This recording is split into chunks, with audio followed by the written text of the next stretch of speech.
दोस्तों, ये कहानी एक ऐसे लड़की की ज़िंदगी पर आधारित है जिसकी माँ नहीं थी। ममता की तलाश में वो इधर उधर भटकता फिरता था और फिर एक दिन उसे स्कूल की टीचर मिली जो उसे अपना बेटा समझती थी। लेकिन उस टीचर को माँ समझना उसे इतना भयानक पड़ा कि जिसे सुनकर भी रूह कांप उठती है। आपसे गुजारिश है कि कहानी को पूरा सुनिएगा। बहुत ही दर्दनाक कहानी है। मेरा बेटा था वो। हाँ, मैंने जन्म तो नहीं दिया, लेकिन उसको मैंने सगी माँ से बढ़कर प्यार दिया था। बात कुछ यूँ है, दीपक की माँ का स्वर्गवास हो गया था। वो अभी 10 साल का था। माँ के जाने के बाद दीपक बहुत रोता था, क्योंकि वो खाना माँ के हाथ से ही खाता था। सोता माँ के पास था, जबकि 10 साल का हो चुका था। माँ के जाने के बाद वो जिद्दी सा हो गया था। अब उसकी देखभाल उसकी बड़ी बहन करती थी। दीपक अब सारा दिन अकेला बैठा रहता था। जब जी चाहता तो माँ की तस्वीर देखकर रोने लगता। बड़ी बहन कहने को तो बहन थी, लेकिन वो अजीब सी थी, कुछ कम दिमागी सी थी। वो दीपक को छोटी छोटी बात पर मारती थी। दीपक का दम घुटने लगता था। इस घर में 10 साल का दीपक मोहब्बत की तलाश में था। उसे माँ का साया मिल जाए। बाप ज़्यादा ध्यान नहीं देता था दीपक पर। वक्त गुजरने लगा, वो स्कूल जाता था। स्कूल में उसे एक माँ मिल गई। माँ कोई और नहीं, उसकी स्कूल की टीचर थी। टीचर का कोई बेटा नहीं था, एक बेटी थी बस। पति डॉक्टर था, लेकिन जालिम इंसान था, बहुत टॉर्चर करता था। खैर, वो अलग जुल्म की दास्तान है। दीपक गंदे से कपड़े पहने स्कूल आया, बाल बिखरे हुए थे। टीचर जानती थी कि दीपक की माँ की मृत्यु हो चुकी है। टीचर ने दीपक को पास बुलाया। दीपक डरा समा सा, चेहरा पर चोट का निशान था। टीचर ने पूछा, क्या हुआ? दीपक आहिस्ता से बोला, वो मुझे मोहल्ले के एक लड़के ने मारा है। टीचर को वो पल याद आया जब एक बार किसी बच्चे ने दीपक को मारा था। तो उस समय दीपक की माँ दूसरी ही दिन स्कूल पहुंच गई थी और सबसे चिल्ला कर कहने लगी थी, खबरदार किसी ने मेरे बेटे को कुछ कहा तो। लेकिन आज चेहरे पर जख्म का निशान है, लेकिन कोई नहीं कह रहा है कि मेरे बेटे को कोई ना मारे। टीचर ने पास बुलाया, अपने बैग से एक दुपट्टा निकाला और दीपक का चेहरा साफ किया। फिर प्यार से समझाने लगी, दीपक बेटा, तुम मुझे मामा कहकर बुलाया करो।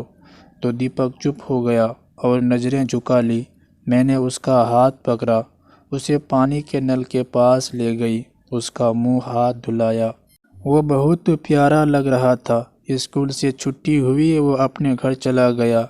लेकिन मैं नहीं जानती थी कि उसकी बहन उसे कितना मारती है।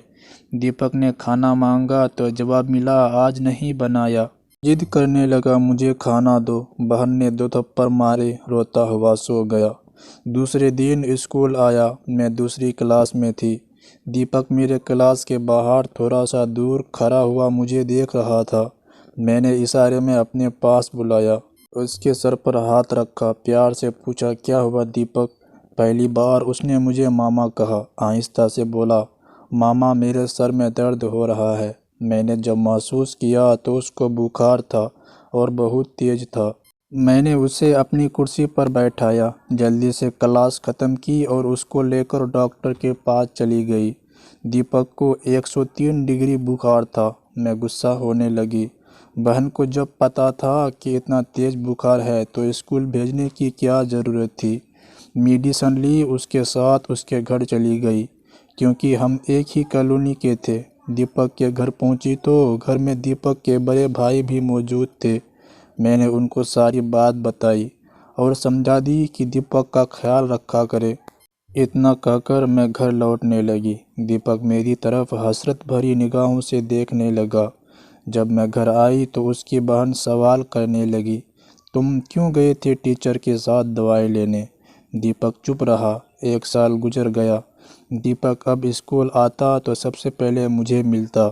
वो अब 11 साल का हो गया था, लेकिन एक अजीब काम करता था। घर से पराठा ले आता था और मेरे हाथ से खाता था।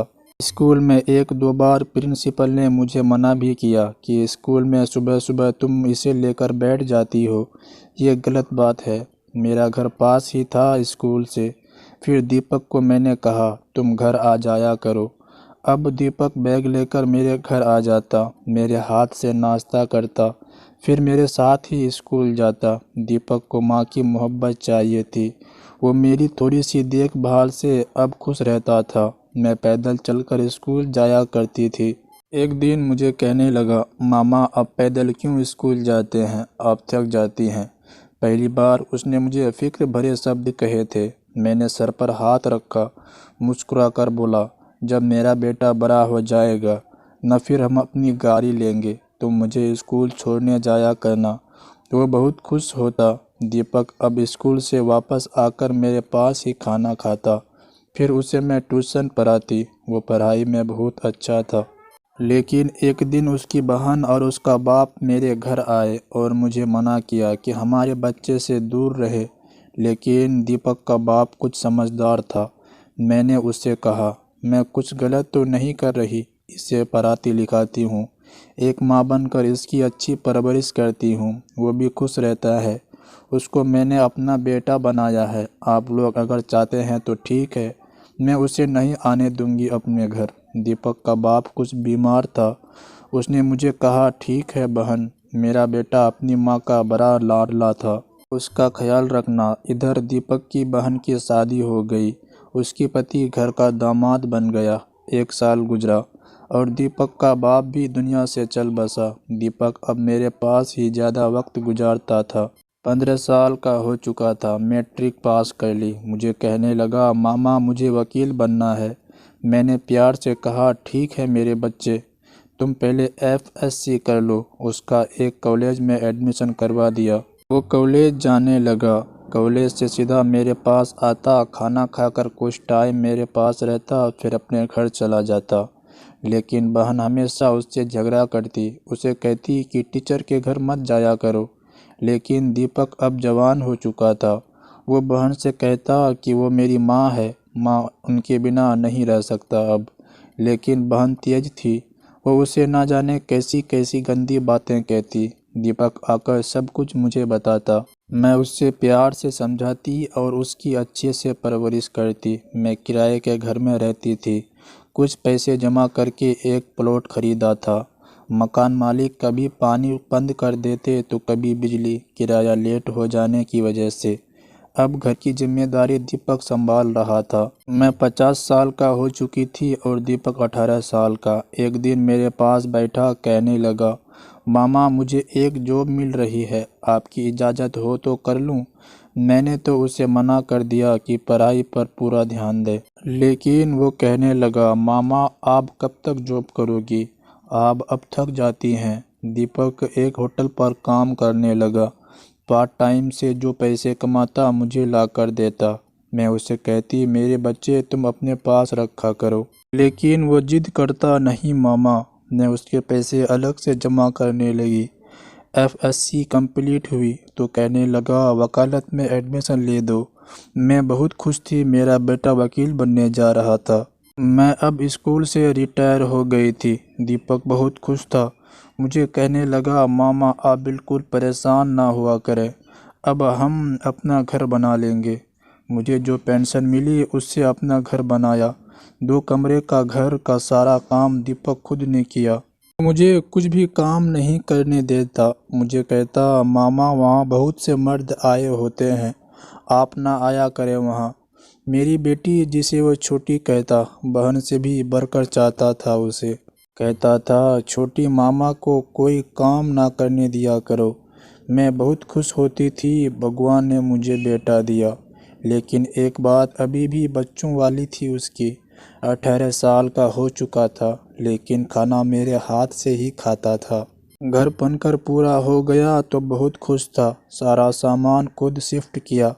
अपने घर में उसने अपने कुछ पैसे जमा करके एक बाइक भी खरीद ली। बहुत खुश था। लेकिन एक दिन मेरे पास आया तो कुछ परेशान सा था। मैंने जब पूछा तो रोने लगा। मेरी बहन ने घर जायदाद सब अपने और पति के नाम पर करवा ली है। और अब वो हमें घर में नहीं रखना चाहती। मैंने दीपक को प्यार से समझाया, परेशान ना हो। दीपक आदत का बहुत अच्छा था, हर कोई उसकी तारीफ करता। वो हर किसी से दोस्त की तरह बातें करता। हाँ, कभी कभी मैं उसे किसी बात पर डांट भी देती थी, फिर मुस्कुराकर कहता, मामा गुस्सा आप पर बिल्कुल अच्छा नहीं लगता। फिर अपनी गलती की माफ़ी भी मांगता। दीपक ने मुझे ज़िंदगी दी थी, मेरा बहुत ख्याल रखता। दीपक की बातें मेरे दिल को सुकून देती थी, मेरी ढाल बन गया था। छोटी बहन को कभी अकेले बाहर ना जाने देता। उसकी उम्र अब 19 साल हो चुकी थी। मैं बीमार रहने लगी, मेरा ब्लड प्रेशर हाई हो गया। दीपक मुझसे गुस्सा होने लगा, मामा कितनी बार कहा है कुछ ना सोचा करो, वो परवाला हमारे साथ है ना, आप क्यों परेशान होती है। जब मैं एक दिन बहुत बीमार हो गई तो मेरा सर अपनी गोद में रखकर दबा रहा था और डॉक्टर से कह रहा था, डॉक्टर साहब मेरी माँ को मुझसे अलग ना करना, मैं अपनी माँ के साथ जीना चाहती हूँ। मेरा बहुत फिक्र करता था और सच बताऊँ तो उसका इतना एहसास देखकर ही मैं तंदुरुस्त हो जाती थी। फिर मुझे याद आया जब मेरा पति मुझ पर जुल्म करता था, मुझे बहुत मारता था क्योंकि उसे कोई और पसंद आ गई थी और मुझसे जान छुड़ाना चाहता था। फिर आखिर में मुझसे तलाक लेकर आज़ाद हो गया। मैं दीपक को समझाया करती थी, मेरे बच्चे मर्द की खूबसूरती क्या होती है जानते हो। तो दीपक चुप हो गया। मैंने उसे बताया, मर्द का हुस्न उसका व्यवहार है। मर्द की असलियत जाननी हो तो देखो कि उसका अपनी पत्नी के साथ क्या व्यवहार है। अगर वह अपनी पत्नी को गालियां देता, मारता पीटता है तो मर्द नहीं बेज़मीर कुत्ते होते हैं। और खूबसूरत मर्द खूबसूरत व्यवहार के मालिक होते हैं। वो अपनी पत्नी को अगर सर का ताज नहीं कहते तो वो पाँव का जूता भी नहीं समझते। जो अपनी पत्नी की इज्जत करते हैं और ऐसे मर्द राजकुमार होते हैं। मैं जो उसे समझाना चाहती थी वो खूब समझ जाता था। कहता, मामा आपकी परवरिश का मान रखूँगा, कभी आपका सर नहीं झुकने दूंगा।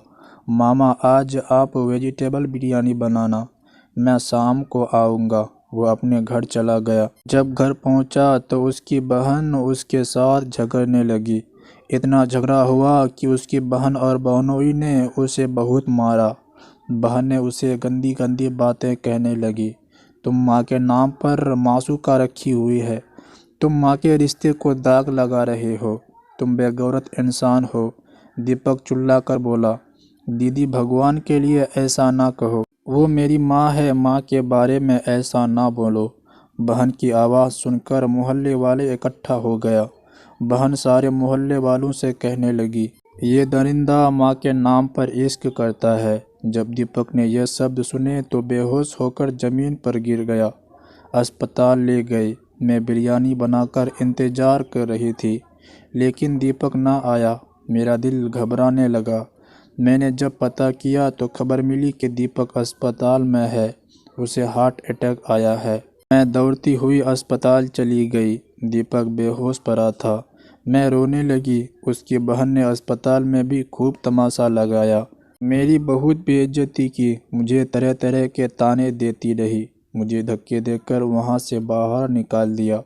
मैं परेशान रहने लगी। 4 दिन गुजर गए, मेरे दीपक की कोई खबर न थी। फिर एक दिन फ़ोन आया।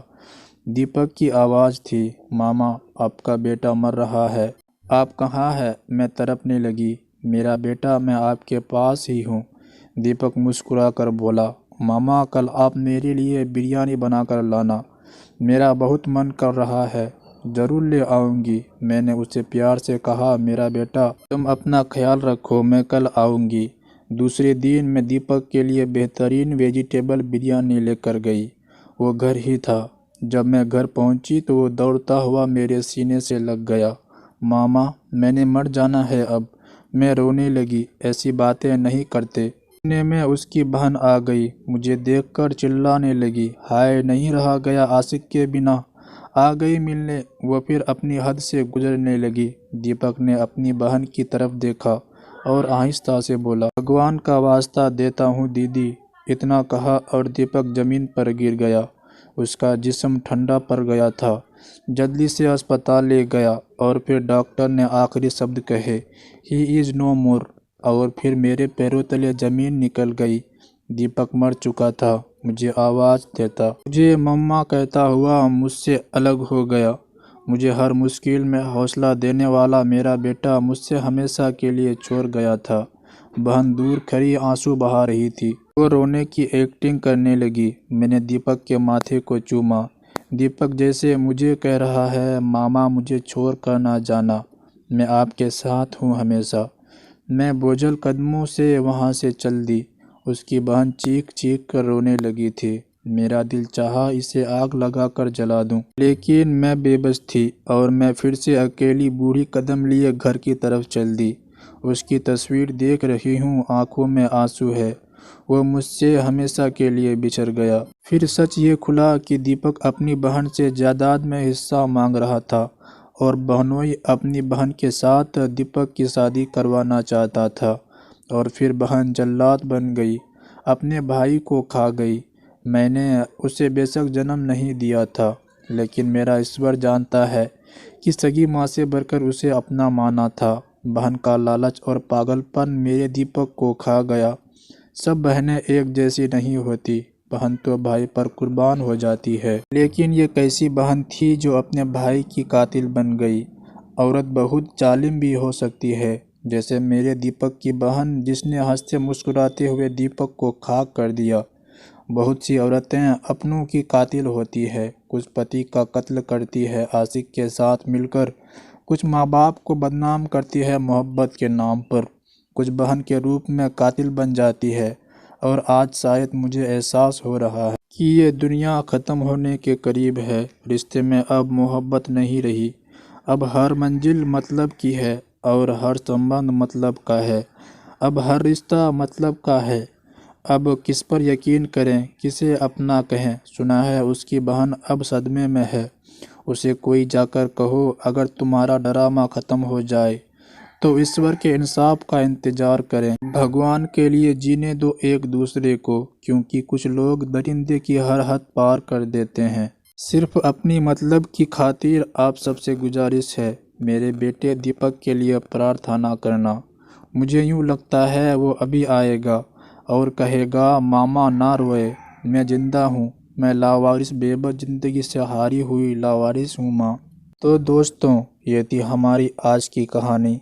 उम्मीद करते हैं कि आपको पसंद आई होगी। आपका क्या कहना है इस कहानी के बारे में, कमेंट करके हमें ज़रूर बताएं। वीडियो को लाइक कर दीजिए और चैनल को सब्सक्राइब करके घंटी को दबाकर ऑल पर सेट कर लीजिए, ताकि आने वाली वीडियो आपको तुरंत मिले। मुझे दीजिए अगली वीडियो तक इजाज़त। तब तक के लिए धन्यवाद।